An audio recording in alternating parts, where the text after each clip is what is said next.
Saraswati movie trailer. So ఇప్పుడు చూస్తాను trailer అనేది నాకు ఇట్స్ అ గుడ్, అంటే మరీ బ్యాడ్ లేదు, మరీ గుడ్ లేదు, ఇట్స్ మిడ్ పాయింట్లో ఉంది. అంటే ఈ సినిమాని వచ్చేసరికి వరలక్ష్మి శరత్ కుమార్ గారు డైరెక్ట్ చేస్తారు అండ్ తను కూడా యాక్ట్ చేస్తున్నారు సినిమాలో, అండ్ స్టారింగ్ ప్రియమణి గారు ఆల్సో. సో పాయింట్ ఏం రివీల్ చేస్తారంటే వాళ్ళు, సో వాళ్ళ అమ్మాయి మిస్ అవుద్ది, వరలక్ష్మి శరత్ కుమార్ గారి అమ్మాయి మిస్ అవుద్ది. సో స్కూల్ నుంచి మిస్ అవుద్ది. సో స్కూల్కి వెళ్ళి కనుక్కుంటే తను లేదు, ఎప్పుడు వెళ్ళిపోయింది అంటారు. సో ఎక్కడ కనుక్కున్నా లేదు, రాలేదు, ఎక్కడికో వెళ్ళిపోయిందని అంటారు. బట్ తను ఇంటికి రాదు. సో ఆ మిస్సింగ్ కేసు మీద ఈ స్టోరీ మొత్తం రివాల్వ్ అవుతూ ఉంటుంది. సో ఇదే కావచ్చు, అంటే ఇది one of the point. Teaser ఎందుకు రిలీజ్ చేస్తారంటే ఒక వరల్డ్ అనేది చూపిస్తారు వాళ్ళు. ట్రైలర్ ఏంటంటే ఎలాంటి ఒక పాయింట్స్ వాళ్ళు సినిమాలో ఎస్టాబ్లిష్ చేద్దాం అనుకుంటారు, అలాంటి ఒక పాయింట్ అంటే ఒకటే పాయింట్ అనేది వాళ్ళు చూపిస్తారు, 1 or 2 పాయింట్స్ అంటే.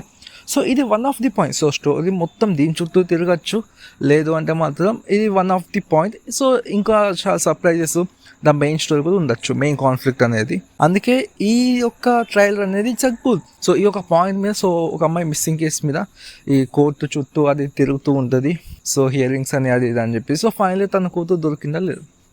సో ఇట్స్ డీసెంట్ అనిపించింది. కొన్ని ఎలిమెంట్స్ బాగున్నాయి. ప్రకాష్ రాజ్ గారు చేస్తున్నారు, మళ్ళీ యాజ్ ఎ లాయర్గా మళ్ళీ చూడబోతున్నాం. It's a good. సో కొన్ని ఎలిమెంట్స్ బాగానే పెట్టుకున్నారు. సినిమాగ్రఫీ బాగుంది, బ్యాక్గ్రౌండ్ స్కోర్ డీసెంట్, అండ్ లాస్ట్లో ట్విస్ట్ అనేది బాగుంది. సో సరస్వతి, సో లాస్ట్లో ఒక్కటి మాత్రమే రేట్ చేశారు. సో నేను ఎక్సైటింగ్గా ఉన్నా సినిమా కోసం. సో ఒక మంచి థ్రిల్లింగ్ మూమెంట్స్ ఇస్తే చాలు.